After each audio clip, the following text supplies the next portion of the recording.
नमस्कार दोस्तों। पौष मास का आज चौथा दिन है, तो आइए सुनते हैं भगवान श्री कृष्ण की एक बहुत ही रोचक और परम पावन कथा। इस कथा के अंतर्गत भगवान श्री कृष्ण द्वारा वानर द्विध का उद्धार के बारे में बताया गया है। भगवान श्री कृष्ण की विशिष्टताओं तथा उनकी दिव्य लीलाओं के विषय में जब श्रील शुकदेव गोस्वामी इस प्रकार कथन कह रहे थे, तब उनका श्रवण करके राजा परीक्षित और अधिक उत्साहित हो उठे। राजा परीक्षित भगवान श्री कृष्ण के लीला अमृत का और भी अधिक पान करना चाहते थे। तदुपरांत श्रील शुकदेव गोस्वामी ने उस द्विध नामक वानर की कथा कही, जिसका वध भगवान श्री बलराम जी ने किया था।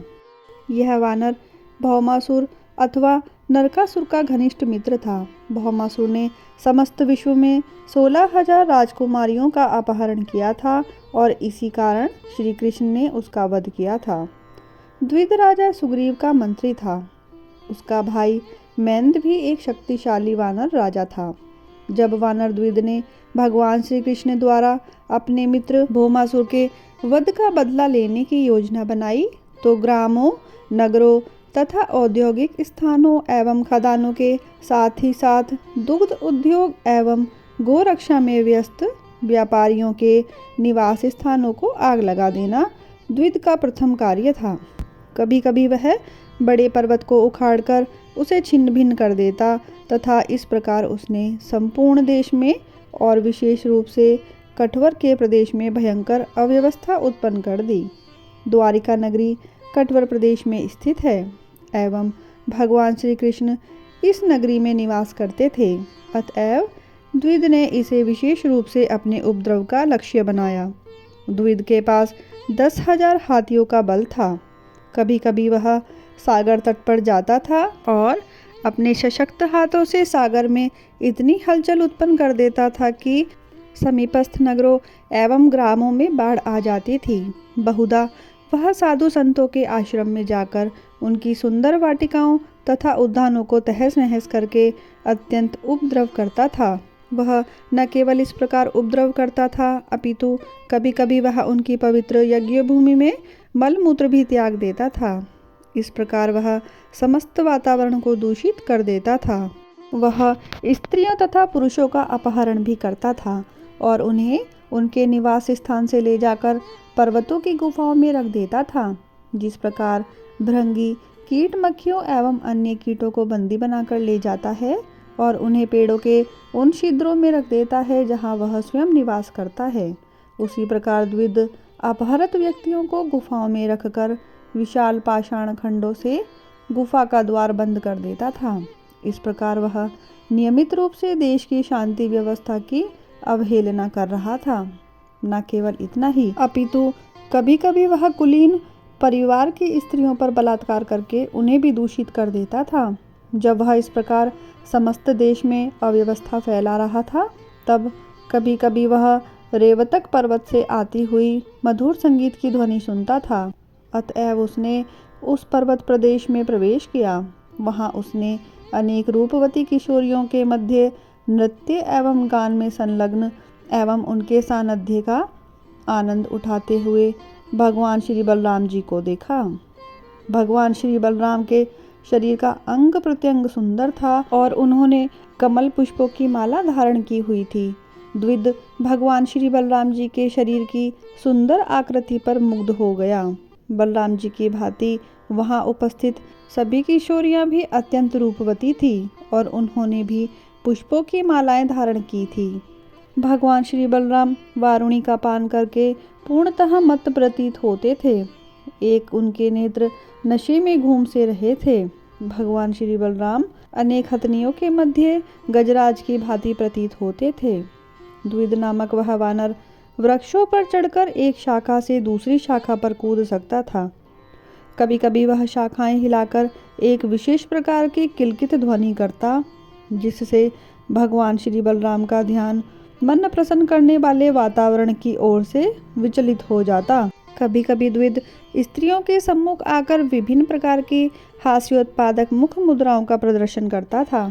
स्वभावतः स्त्रियां किसी भी वस्तु का हास्य तथा विनोद पूर्वक आनंद उठाती हैं और जब वानर उनके सम्मुख आया तब उन्होंने उसे गंभीरता से नहीं लिया, अपितु उसके ऊपर हंस पड़ी। किंतु वह वानर इतना उद्दंड था कि बलराम जी की उपस्थिति में भी वह अपने शरीर के निम्न अंगों को स्त्रियों के समक्ष प्रदर्शित करने लगा।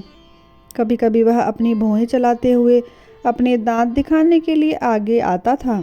बलराम जी की उपस्थिति में भी उसने स्त्रियों का अनादर किया।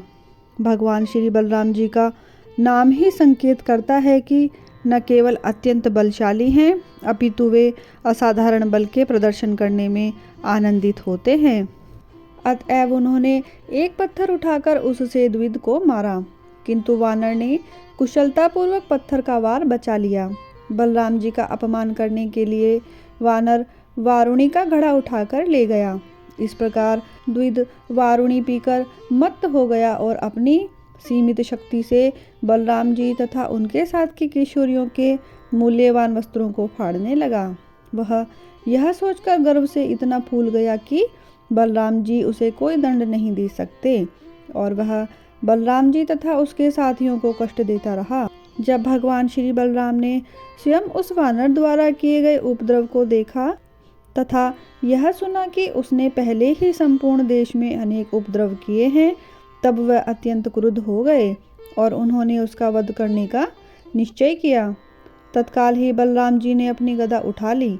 वानर समझ गया कि अब बलराम जी उस पर आक्रमण करने जा रहे हैं।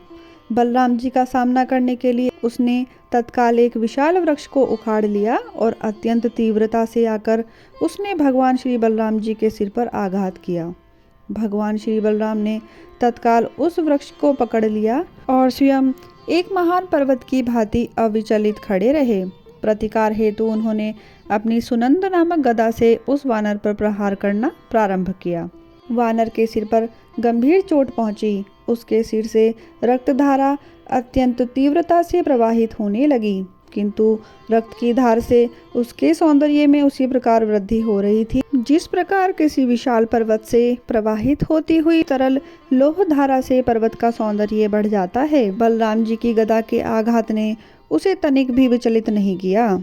इसके विपरीत उसने तत्काल एक और विशाल वृक्ष उखाड़ लिया और उसके सभी पत्तों को तोड़ने के उपरांत उससे बलराम जी के सिर पर प्रहार करना प्रारंभ किया, किंतु अपनी गदा की सहायता से बलराम जी ने वृक्ष के टुकड़े टुकड़े कर दिए और इस प्रकार युद्ध चलता रहा। प्रत्येक बार जब वानर बलराम जी पर आघात करने के लिए एक विशाल वृक्ष लाता, तब श्री बलराम अपनी गदा के प्रहार से वृक्ष के टुकड़े टुकड़े कर देते। वानर द्विज दूसरी दिशा में से एक और पेड़ लाकर पुनः बलराम जी पर उसी भांति आक्रमण करता रहा। इस सतत युद्ध के परिणाम स्वरूप समस्त वन वृक्ष विहीन हो गया। जब और वृक्ष नहीं बचे, तब द्विज ने पर्वतों की सहायता ली और बलराम जी के शरीर पर विशाल पाषाण खंडों की वर्षा करने लगा। पीड़ा पूर्वक मनः स्थिति में भगवान श्री बलराम ने भी उन विशाल पाषाणों को तोड़ तोड़कर छोटे छोटे कंकड़ों में परिवर्तित करने लगे। अंततः समस्त वृक्षों तथा शिलाओं से वंचित होकर वह वानर बलराम जी के सम्मुख खड़ा हो गया एवं अपने शक्तिशाली घूंसे दिखाने लगा। तदुपरांत वह अपनी मुट्ठी से बलराम जी के वक्ष पर प्रबल प्रहार करने लगा। इस बार भगवान श्री बलराम अत्यंत क्रोधित हो उठे। वानर उन पर अपने हाथों से प्रहार कर रहा था, अतएव बलराम ने भी उस पर अपने अस्त्र गदा अथवा हल से प्रहार नहीं किया। बलराम जी केवल अपनी मुट्ठी से वानर के कंठ की हड्डी पर प्रहार करने लगे। यह आघात द्विज के लिए प्राणांतक सिद्ध हुआ। उसने तत्काल रक्तपमन कर दिया और अचेत होकर धरती पर गिर पड़ा। जब वह वानर गिरा, तब ऐसा प्रतीत हुआ कि सभी पर्वत एवं वन हिल उठे हों। इस भयंकर घटना के उपरांत समस्त सिद्ध साधु एवं संत जन स्वर्गलोक से भगवान श्री बलराम पर पुष्प वर्षा करने लगे। भगवान श्री बलराम की श्रेष्ठता की यशगान की ध्वनि गूंज उठी। वे सब उच्चारण करने लगे, भगवान श्री बलराम यशस्वी हों, हम आपके चरण कमलों में सादर प्रणाम करते हैं। इस असुर द्विज का वध करके आपने विश्व में एक शुभ युग का शुभारंभ किया है। विजय की ऐसी हर्ष ध्वनियां अंतरिक्ष में से सुनाई पड़ी। असुर द्विज का वध करने तथा विजय की यशस्वी ध्वनियों तथा पुष्पों के द्वारा पूजित होने के पश्चात बलराम जी अपनी राजधानी द्वारका लौटकर आ गए। बोलिए मेरे भगवान श्री कृष्ण की जय, भगवान श्री बलराम जी की जय। आशा करती हूँ कि मेरी यह वीडियो आपको पसंद आई होगी। अगर आपको यह वीडियो पसंद आई है तो कमेंट बॉक्स में जय श्री कृष्ण अवश्य लिखें। वीडियो को लाइक करें, शेयर करें और मेरे चैनल को सब्सक्राइब करना ना भूलें। धन्यवाद।